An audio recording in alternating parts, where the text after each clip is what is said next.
Hello and welcome to this week's myNewsWrap, news from the world of SAP, Microsoft and the world in between. Let's get started. I have quite some news for you for this week. Let's first go to the SAP area. Let's get started with one announcement that came out this week, or a presentation of a tool called the BTP Setup Automator by Rui Nogueira. I have referenced the blog post that announced that tool within the show notes. And what's the tool about? Well, basically, it's about automating your setup of your business technology platform account, including all the app setup. So as you can see here from the architecture overview, it allows you to do a scripted approach using different JSON configuration files, which will then dispatch all the necessary commands to the BTP CLI, to the Cloud Foundry CLI if necessary. It also has the MTI build tools under its belt, and also Kubernetes specific tools like kubectl, Helm, and so on.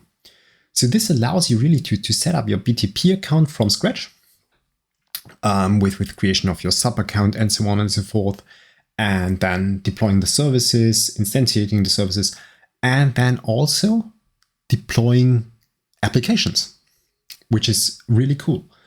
Well, it's fresh, it's open source, so maybe there are still some bugs in there. I wouldn't say there aren't any ones in there. What's also great, it's available as a Docker container, so you don't have to install all that stuff. It's just within one container and you run it and hopefully you're happy. And I've also referenced the GitHub repository where you find all the code and a lot more of information and use cases. And of course, you can file feature requests, you can file bug reports, all there. You can also start discussions, so even that functionality is there. So if you want to stay in the GitHub ecosystem, then just do that. And if you think you have a great feature to contribute, here you go, you can do pull requests. It's completely open source. So that's really, I think, a quite cool tool. Give it a try, and yeah, let Rui and the rest know what you think about that. And then another blog post from the SAP area by Carlos Rogan. Also a great blog post from my perspective around the topic of security in the Cloud Foundry area with XSUAA and the xssecurity.json, and how to configure that the right way in order to have a token validation with the right scopes in your JWT token. This blog post guides you through all the theory, so to say, and the setup of your application and the setup of all the bits and pieces that you need in order to, well, establish a decent flow and get the right scope within your JWT token. With that, let's switch to the world of Microsoft. And of course, first starting with serverless. And as last week, this week, I have Shreya on the show, at least virtually, with one blog post that gives you some insights on how to get started with serverless. Also referencing the video that I have referenced last week with Mark and Shreya around what is serverless. So if you are new to serverless, or if you want to start with serverless, I think that's really a great starting point. And there is also a new video by her and Jonah Anderson about serverless community and education with serverless. So that's also, I think, really quite nice. Quite nice 30 minutes with them both talking about serverless. Then one perfect place for educating with respect to serverless is, of course, the Azure Functions University. And here I want to highlight one blog post that came out last year, and I think that was not seen that much. And that's about how to use Azure Functions University and how to follow the lessons within Azure Functions University. because there are quite some features in there that you can use, like VS Code workspaces. So you can really focus on one lesson at a time. Nevertheless, you have cloned the complete GitHub repository, and every lesson also, or most of the lessons have contain code tools, which gives you another option how to navigate through the tools. So that's also a nice feature. So if you start and if you really want to get the most out of the Azure Functions University, then definitely recommend this 15-ish minutes of a session. And with that, there is also a new session on the Azure Functions University that Mark brought out this week around the deployment of Azure Functions, focusing on the .NET 6 flavor of Azure Functions. So the newest and latest one with the Azure Functions runtime in version 4 that supports this new .NET version. Yeah, with that, let's switch to another serverless area, namely Azure Static Web Apps. There is a new public preview which allows you to protect your static web apps environments with a password. So you can have some, let's say, basic level of security or low level of security for your Azure Static Web App environments by giving a password to them. So let's say you have a preview environment and you want to protect that, then you can do that via password, but you can also do that all over the place for all your environments.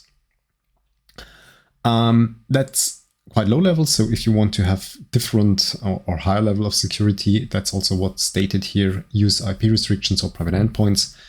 But I think that's a quite nice feature that was added there. And there is also another feature that will come for Azure Logic Apps. So for another,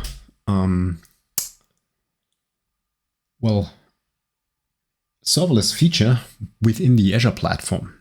And Azure Logic Apps now will also support availability zones, which will boost their level of being resilient for outages. And this will come soon. So this is now an announcement for making that available in the broader world.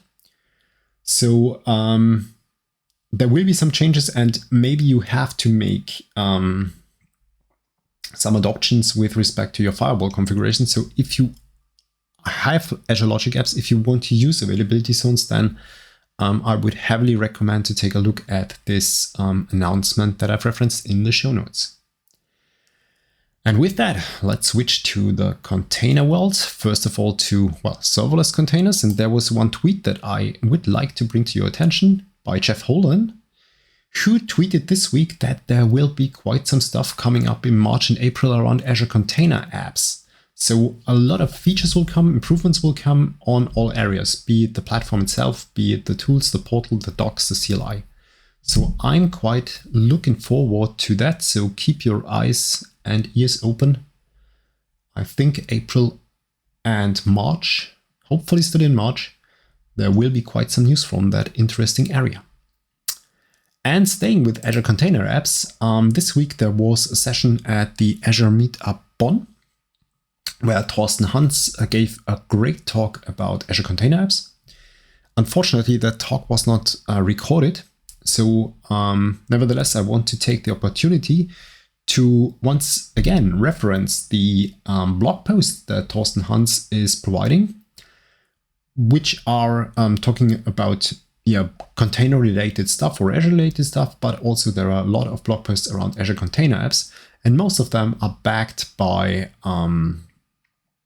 GitHub repositories. So you can really take a look there and see how things are implemented. So that's, I think, super useful, great resource for getting started with Azure Container Apps, and also, quite deep topics like exposing gRPC services in Azure Container Apps, which is probably not the first problem that you will face, or the first challenge that you want to overcome. But really cool stuff. And then some things from the Kubernetes world. First of all, a small blog post by Cora Eberkleid around Kubernetes and how you can get more insights into the Kubernetes resources without jumping to Google at the very first point in time. But there are some ways also to extract quite some information staying within kubectl, within the kubectl area. So you have quite some information that you can drag out from the kubectl API resources area. That's something that is highlighted here. And there is also a kubectl explain command, which allows you to really dive into the information that is available within the CRD structure. Of course, that's only as good as the developer thought he thinks he did documentation for that. So if the documentation is crappy, then you will not get that much information out of it. But if there is great documentation, then this already gives you a great starting point on how things work.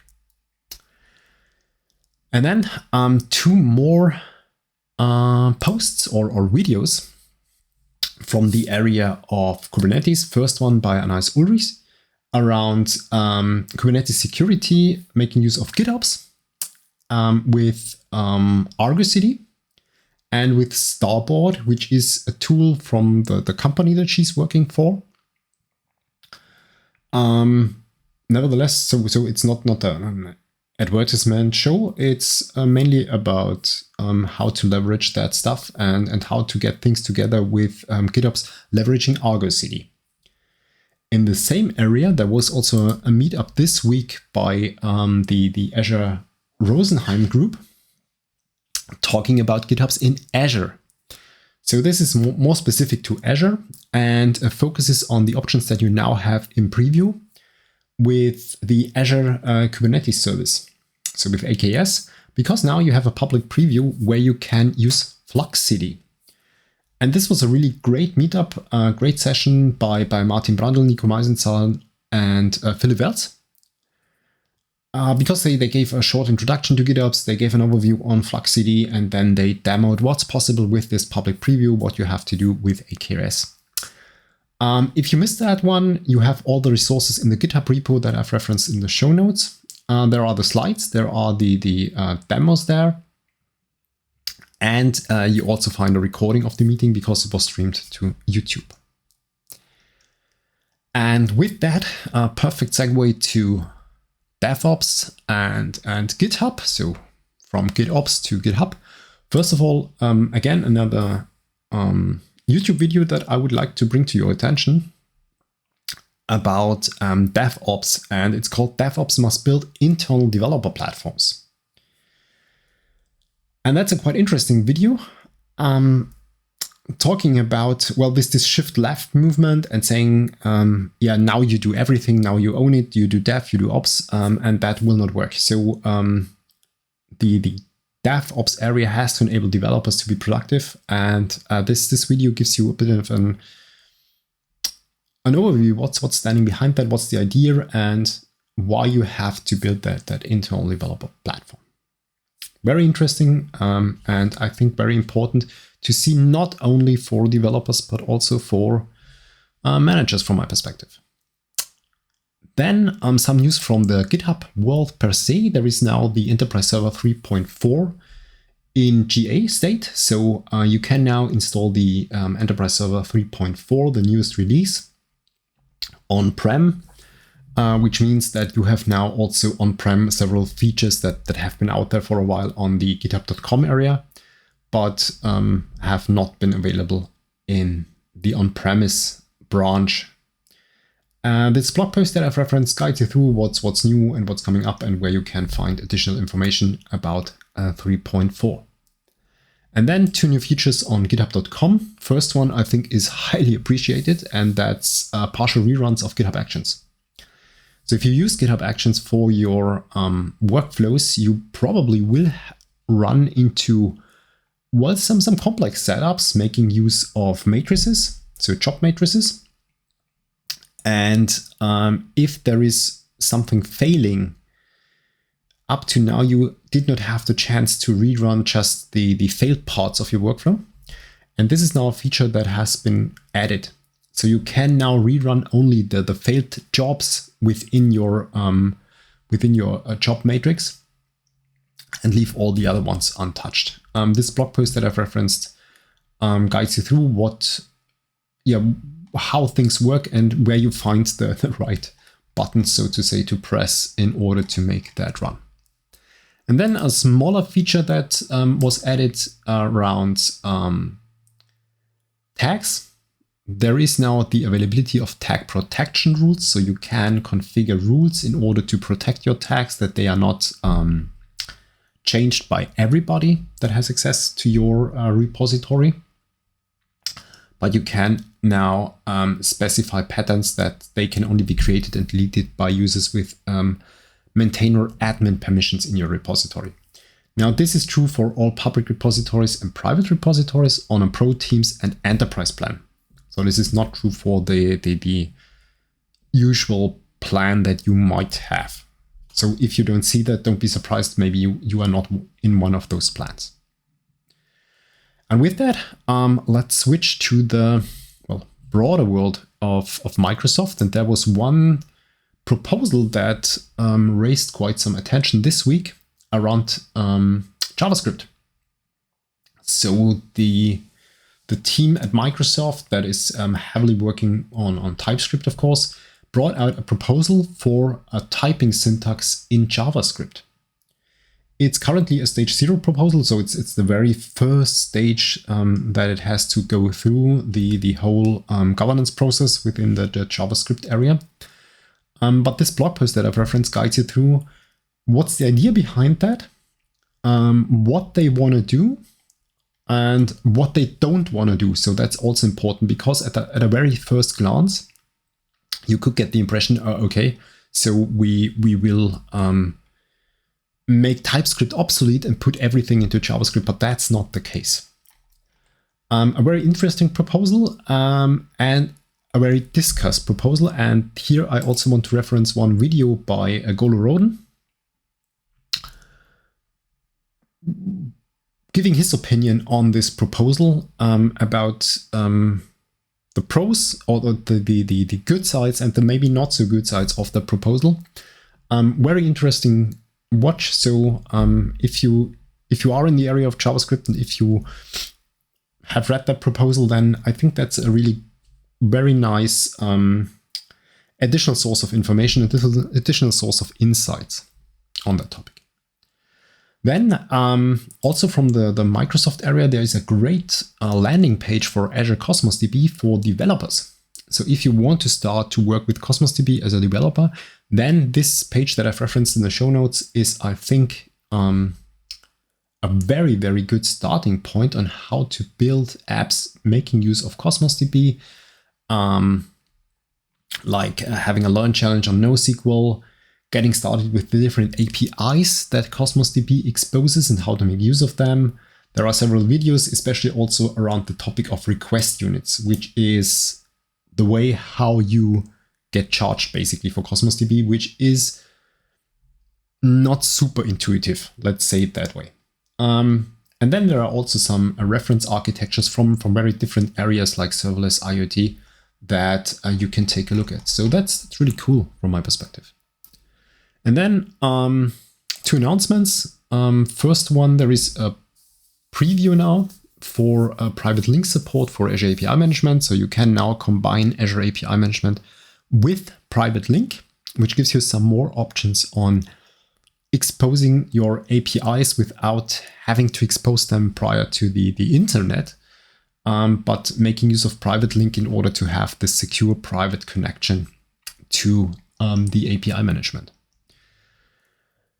Quite interesting, and I think there are quite some use cases. Also, the one that Martin Pankratz brought out in his blog post series with private link on BTP. I think that's also an interesting piece to take a look at.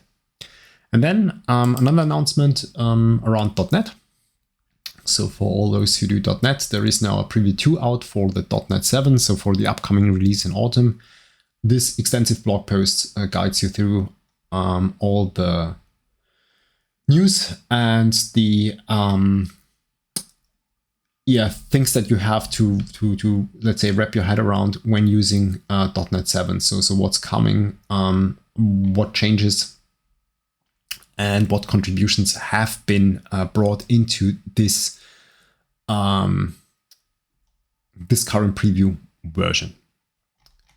Now, be aware, I think .NET 7 is not a long-term support release, so you get all the every year new .NET release, but only every other year there is a long-term support release, so no hurry to switch to that one if you are, for example, already on .NET 6. Yeah, and with that, let's switch to the world in between SAP and Microsoft. First of all, of course, as every week, the SAP on Azure podcast, this time with a more SAP on Azure specific topic, namely Azure NetApp files and Kerberos authentication with those Azure NetApp files. If you are working with SAP on Azure, I think that's NetApp files are definitely a topic, so definitely worth watching. Then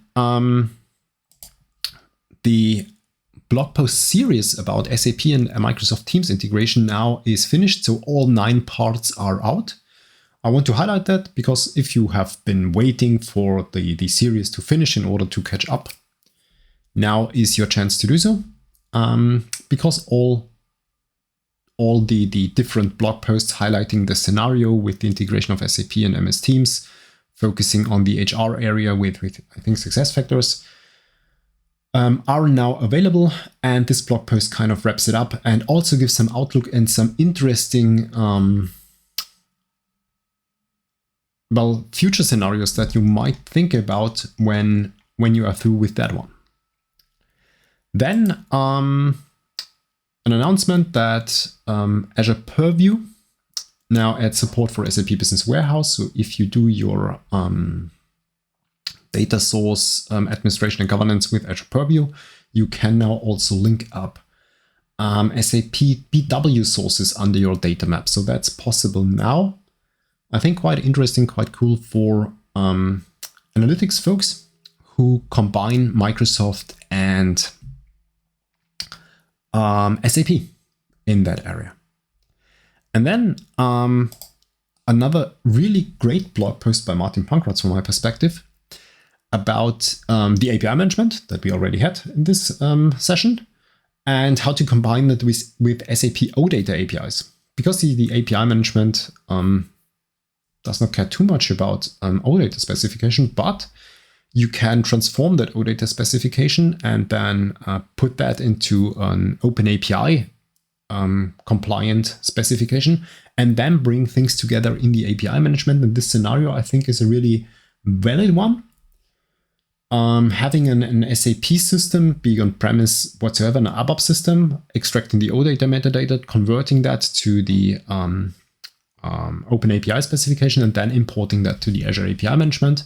And this way exposing that to consumers like low-code, no-code tools. In this example, of course, Power Automate, but that's kind of the most important stuff around low-code, no-code. If you have no APIs, your low-code, no-code solution is completely worthless. So this blog post again guides you through all the moving parts and pieces and gives you an idea what you have to do. Again, I think really a cool one. And then one further addition in the documentation, which is also interesting for the SAP and Microsoft in-between world. If you are using outbound emails from your SAP NetWeaver and you want to switch to Exchange Online, so Microsoft 365, then there is a new documentation for that setup, because there are some changes that you have to be aware of if you go down that path. And last but not least, one podcast that I would like to bring to your attention, the Switched On podcast with Paul Moderman and James Wood. And in the latest edition, Season 2, Episode 4, they interview Matthias Steiner from Neptune Software around the topic of low-code, no-code, or platforms and app delivery, how they called that session. Again, if you are thinking about low-code, no-code, discussing low-code, no-code, I think this is, again, a very, very valuable episode on hearing different opinions and different points of views around the topic. And I really appreciate Matthias's ideas around that topic. Then let's switch to learning and events. First of all, learning, there is one resource that I would like to highlight. I have referenced the GitHub repository. It's the Azure Mentor repository, which has quite some repos with study guides around all the different AZ certifications. So hopefully soon about the new Azure Architect certification or exam. So that's really cool, really helpful if you start studying in that area. And then two videos by Golo Roden. So contribution 2 and 3 in this week. First of all, why is OOP, so object-oriented programming, overrated? Catchy title, but if you know Golo, this is a very well balanced talk about what are the pros and cons of OOP, where are the kind of limits, and what to think if you apply that. And then another great video about how to get the costs down when you develop software. For example, by doing less tests, which makes absolutely no sense, but that's also a thing that he clearly lies out in this 15 minutes. Great video. I highly recommend to watch it, and not only for developers, but from my perspective, also for managers. And then one announcement, one event that comes up. If you are a Windows user, this might be of interest for you. There is a session on April the 5th about how Windows powers the future of hybrid work. So that will be really interesting what's coming up there with hybrid features, which will basically be the new normal, if you want to call it like that. And then let's go to the last section for today, productivity, developer productivity experience. First of all, a little blog post by ActiTime about 20 productivity tips for developers, from developers. Take some of them with a grain of salt, because ActiTime is a vendor of a product who talks about recording time. So that puts some points in the right perspective, but I think really valuable. So it's again not advertising in every point its product, but there are really some super helpful tips in there. And in the same context, TED Talk, not new, but crossed my path this week. That's why I thought I'd bring it up. About an emergency room doctor on triaging your crazy busy life. So what can you do to stay calm and focused, even if you are in deep chaos? So I think also very valuable in these times. And then in order to be productive, from my perspective, you also need some distraction. And I have two more things for you on that topic. First of all, fourth contribution by Golo Roden in this session, a super funny live stream about pair programming using Visual Studio Code Live Share. And this is really a super funny session, but also you learn quite something about the Visual Studio Code Live Share things and what might be not that intuitive, but what really works great. So I think that's a really great tool. And it's just really fun and for me relaxing to see three people working together on some piece of code and having fun on that. So that's really cool. And then if that doesn't distract you too much, there is also another video that I would like to highlight.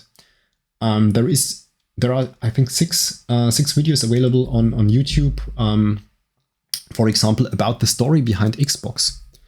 And that's really an interesting video series because as the one that I've referenced a few weeks ago around the story behind Kubernetes, you see that this was a super stony path with a lot of obstacles in order to get the Xbox out.